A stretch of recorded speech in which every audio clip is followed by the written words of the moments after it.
Hi friends, welcome to my channel. నేను మీ మాధవి నరసింహ. మనము వినాయక చవితి మనకు మొదలైందంటే మెయిన్గా మనకు గుర్తుకొచ్చేది ఉండ్రాళ్ళు అండ్ అలాగే తుమ్ముకూర. ఈ తుమ్ముకూరను అనేది మనం అందరూ ప్రిపేర్ చేసుకుంటాము వినాయక చవితి అప్పుడు కుదరకపోయినా కానీ ఈ 11 డేస్లో ఎప్పుడైనా కానీ మనం దీంతో పప్పు కానీ పచ్చడి కానీ చేసుకుంటాము. ఈ తుమ్ముకూర అనేది చాలా విశిష్టమైనది. దీనివల్ల మనకు ఎన్నో ఉపయోగాలున్నాయి. ఈ రెసిపీని ఇప్పుడు ఎలా చేయాలో ఇప్పుడు చూసేద్దాం. ముందుగా తుమ్ముకూరని బాగా కడిగి శుభ్రంగా తీసుకోవాలి.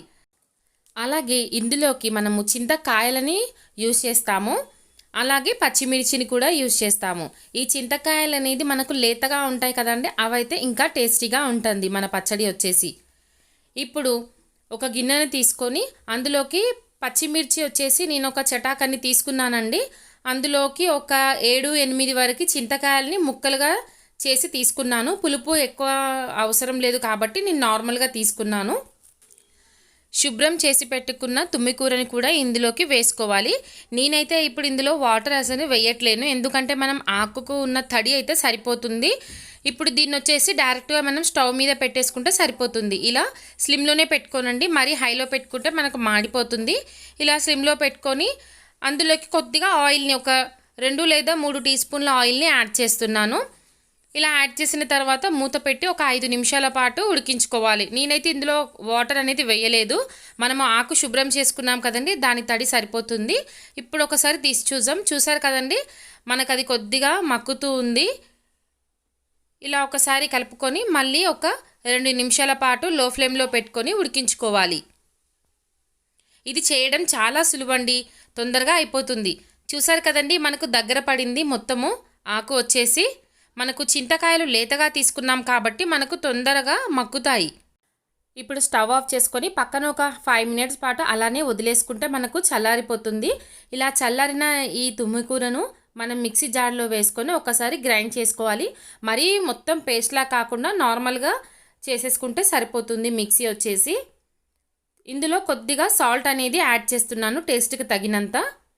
ఒక 1/2 టీ స్పూన్ వరకు జీలకర్ర అండి, ఇది వేయడం వల్ల కూడా టేస్ట్ అనేది చాలా బాగా కుదురుతుంది. దీన్ని మిక్సీ చేసి తీసుకోవాలి. చూసారు కదండి, ఇలా నార్మల్గా వస్తే సరిపోతుంది, మరీ పేస్ట్ లాగా అవసరం లేదు. ఇప్పుడు ఒక గిన్నెను తీసుకొని మనం మిక్సీ పట్టుకున్నాం కదండి, ఈ తుమ్ముకూర పేస్ట్ని ఇందులో వేసుకోవాలి. ఆల్మోస్ట్ అయిపోయిందండి, జస్ట్ మనం పోపు వేసుకుంటే సరిపోతుంది. పోపు వేసుకోవడానికి ఒక బాండీని తీసుకొని అందులోకి తగినంత ఆయిల్ని, నేనైతే ఒక 4 టేబుల్ స్పూన్ల వరకు తీసుకున్నాను. మరీ ఎక్కువ ఏం అవసరం ఉండదు మనకు ఆయిల్ వచ్చేసి ఇందులో. అది కాగిన తర్వాత కొద్దిగా జీలకర్ర ఆవాలు, ఒక 2-3 ఎండుమిర్చి వేసుకుంటున్నాను. మీరు కావాలి అంటే ఇందులో శనగపప్పు కూడా వేసుకోవచ్చు, అది ఆప్షనల్. ఇప్పుడు స్టవ్ ఆఫ్ చేసుకొని కొద్దిగా కరివేపాకు వేసుకొని అది చిటపటలాడిన తర్వాత పసుపు అనేది యాడ్ చేసుకోవాలి. ఒక 1/2 టీ స్పూన్ అయితే సరిపోతుంది. మనం పసుపు ఎక్కువ వేసుకుంటే కూడా బాగుండదు, దానికి సరిపడినంత వేసుకొని మనం ముందుగా గ్రైండ్ చేసి పెట్టుకున్నాం కదండి, ఇందులోకి కలుపుకోవాలి.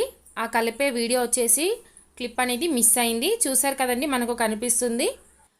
ఈ తుమ్ముకూర వల్ల మనకు ఎన్నో ఉపయోగాలు ఉన్నాయి. మీరు దీన్ని పప్పులా అయినా చేసుకోవచ్చు, నేను చూపించిన విధంగా ఇలా పచ్చడిలాగా కూడా చేసుకోండి, చాలా టేస్టీగా ఉంటుంది. వినాయక చవితి రోజు కుదరని వాళ్ళు ఈ 11 డేస్లో ఎప్పుడైనా చేసుకోండి, ఎందుకంటే ఈ టైంలోనే ఈ ఆకు ఎక్కువగా దొరుకుతుంది. ఈ వీడియో కనుక మీకు నచ్చినట్లయితే లైక్ చేయండి, షేర్ చేయండి, ఛానల్ని సబ్స్క్రైబ్ చేయండి.